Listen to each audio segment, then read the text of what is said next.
नमस्कार दोस्तों। तो दोस्तों, आज की वीडियो में मैं सुदामा चरित्र के बारे में आप सबको बताऊंगी।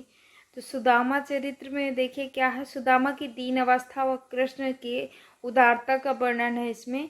सुदामा जी क्या है, बहुत दिनों के बाद द्वारिका आए हैं श्री कृष्ण से मिलने। और श्री कृष्ण से मिलने आने का एक कारण था क्योंकि सुदामा की पत्नी क्या उन्हें जबरदस्ती भेजी थी।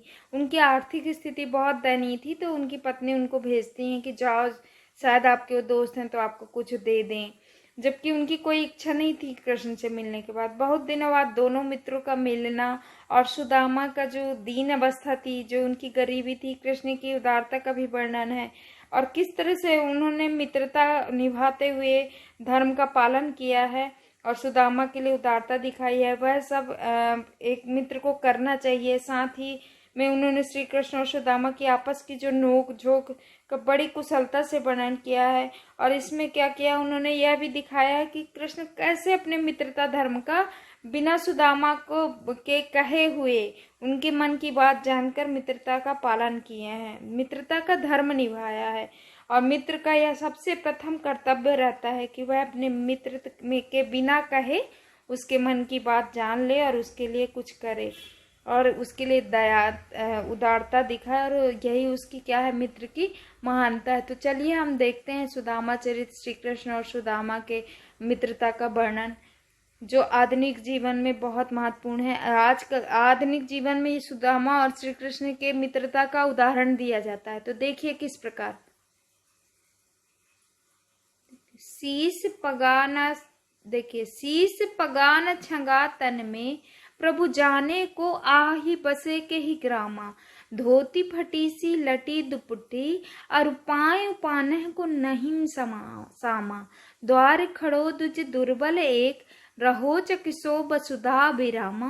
पूछत दीन दयाल को धाम, बतावत अपनो नाम सुदामा।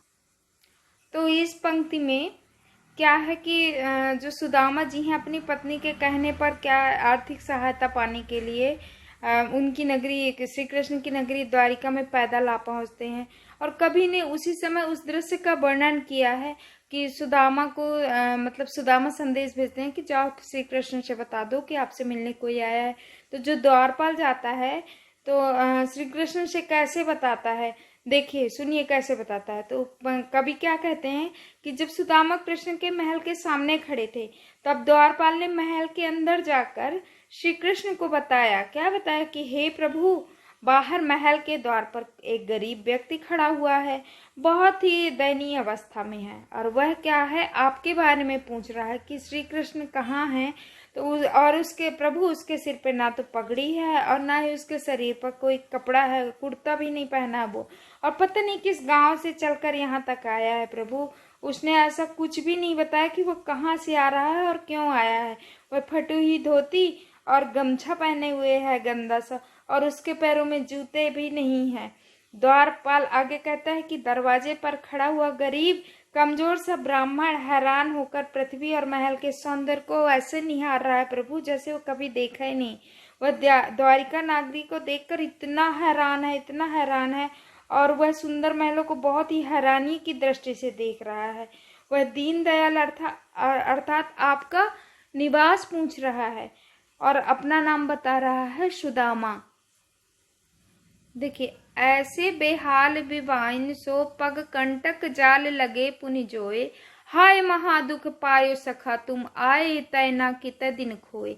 देख सुदामा की दीन दशा, करुणा करिक करुणा निधि रोए। पानी परात को हाथ छुयो, नहीं नैनन के जल सो पग धोए। तो देखिए इस पंक्ति में क्या है, श्री कृष्ण जब सुनते हैं कि वो अपना नाम सुदामा बता रहा है तो श्री कृष्ण भागे भागे चले जाते हैं। और यहाँ पे क्या है, इस पंक्ति में सुदामा और श्री कृष्ण के मिलन का तथा सुदामा के जो दीन अवस्था है और कृष्ण की उदारता का वर्णन किया है। तो कवि क्या कहते हैं कि कृष्ण सुदामा के विषय में कि सुदामा का नाम सुनकर दौड़ कर बाहर आए तथा सुदामा का हाल बेहाल देखा, और सुदामा के विवाहियों से पैरों से भरे फटे पैरों से श्री कृष्ण ने कांटे खोज कर निकाले और प्रेम से बोले कि हे परम मित्र, तुमसे अलग होना मेरे लिए महा दुख की बात थी। तुम इतने दिन कहाँ थे मित्र? सुदामा का ऐसा हाल देखकर दया के सागर श्री कृष्ण रो पड़े। उन्होंने सुदामा के पैर धोने के लिए परात मंगवाई थी और पानी मंगवाया था, पर परात में पैर रखे रह गए, लेकिन जल नहीं डलवाया क्योंकि जल की जरूरत ही नहीं पड़ी। श्री कृष्ण ने अपने आंसुओं से ही सुदामा के पैर धो डाले। कृष्ण देखिए कितने दुखी थे सुदामा की हालत देखकर। अब देखिए क्या बोलते हैं, कछु भाभी हमको दियो सो तुम काहे न देत, चापी पोटरी कांख में रहे काहो के हेतु, आगे चना गुरु मातु दैते लय तुम चाबी हमें नहीं दीने, श्याम कहो मुस्काए सुदामा सो चोरी की बान में हौज जू प्रवीणे, पोटरी कांख में चापी रहे तुम खोलत नाहिम सुधार से भीने, पाछिल बानी अजो न तजो तुम तैसे ही भाभी के तंदुल कीन। तो देखिए इस पंक्ति में क्या श्री कृष्ण सुदामा से क्या कर रहे हैं, शिकायत कर रहे हैं, किस प्रकार से उनको ताने दे रहे हैं। और कहते हैं इसमें क्या है, इस पंक्ति में सुदामा से शिकायत करते हुए कृष्ण को पता है कि उनकी पत्नी द्वारा कृष्ण के लिए कुछ भेंट भेजी हैं और वो सुदामा छुपा रहे हैं। तो श्री कृष्ण क्या उनको ताना दे रहे हैं, क्या कह रहे हैं श्री कृष्ण कि मेरी भाभी जी ने जो मेरे लिए भेजा है वह तुम मुझे क्यों नहीं दे रहे हो मित्र, मेरे लिए लाई पोटली को बगल में क्यों छुपा रहे हो।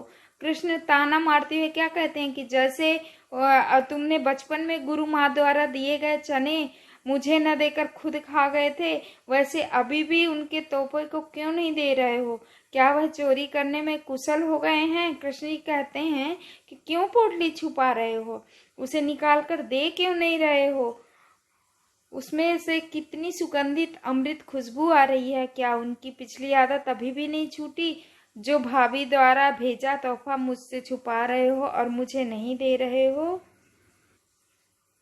देखिए वह पुलकिन वह उठ मिलनी, वह आदर की बात, वह पटवनी गोपाल की कछु न जानी जात, घर घर कर ओढ़त फिरे तनक दही के काज, कहा भयो जो अब भयो हरि को राज समाज, हाउ आवत नाही हुताओ वाही पठयो ठेली, अब कहियो समुजाय कह बहु धन धरो सकेली।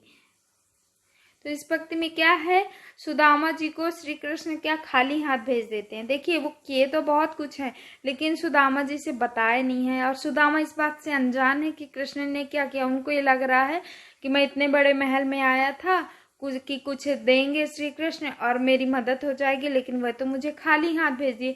तो देखिए वो मन ही मन क्या सोच रहे हैं कि जब वो सुदामा सोच रहे हैं कि जब वो कृष्ण के यहाँ पहुंचे थे तब तो उन्होंने बहुत प्रसन्नता बहुत खुश हुए ऐसा दिखाई दिए थे और ऐसा उन्होंने दिखाया था कि बहुत प्रसन्न है, वो उठकर मेरे से गले मिले और सुदामा मुझे मेरा बहुत आदर किया। पर विदाई के अवसर पर इस तरह खाली हाथ भिजवाने की बात सुदामा को समझ ही नहीं आ रही थी। वास्तव में कृष्ण ने सुदामा को उनके 2 मुट्ठी चावल खाते ही 2 लोगों की धन दौलत दे डाली थी, पर सुदामा क्या थे उससे अनजान थे। सुदामा कृष्ण के बचपन को याद करके सोचते हैं, अरे ये वही कृष्ण है जो थोड़ी सी मांगने के लिए घर घर हाथ फैलाया करता था, भला वह उन्हें क्या देंगे। सुदामा तो पहले से ही माखन चोर को कृष्ण को जानते हैं कि वे माखन चोर हैं, पर उनकी पत्नी ने उन्हें जिद करके यहाँ भेजा। सुदामा क्या थे, मन ही मन बहुत नाराज थे, सोच रहे थे कि अब वो अपनी पत्नी से जाकर कहेंगे कि बहुत धन मिल गया ना, लो अब इसे संभाल कर रखो। वो यहाँ आना ही नहीं चाहते थे पर वो जबरदस्ती भेज दी थी। अब हालत ऐसी हो गई थी कि जो भिक्षा में चावल मिले थे वो भी वहीं रख के आ गए थे। अब तो खाली हाथ ही वापस जाना पड़ रहा है। अब तो मेरे पास वो चावल भी नहीं, अब तो मेरे पास खाने के लिए कुछ भी नहीं है। वो मन ही मन बुदबुदाए जा रहे थे। देखिए क्या, वैसो ही राज समाज बने गज बाज घने मन संभ्रम छायो, कैंधो परियो कहूँ मारग भूल क फिर क मैं अब द्वारिका आयो, भवन बिलो के भी को मन लोचत सोचत ही सब गाँव मझायो, पूछत पांड फिरे सब सो पर झोपड़ी को कहूँ खोज न पायो।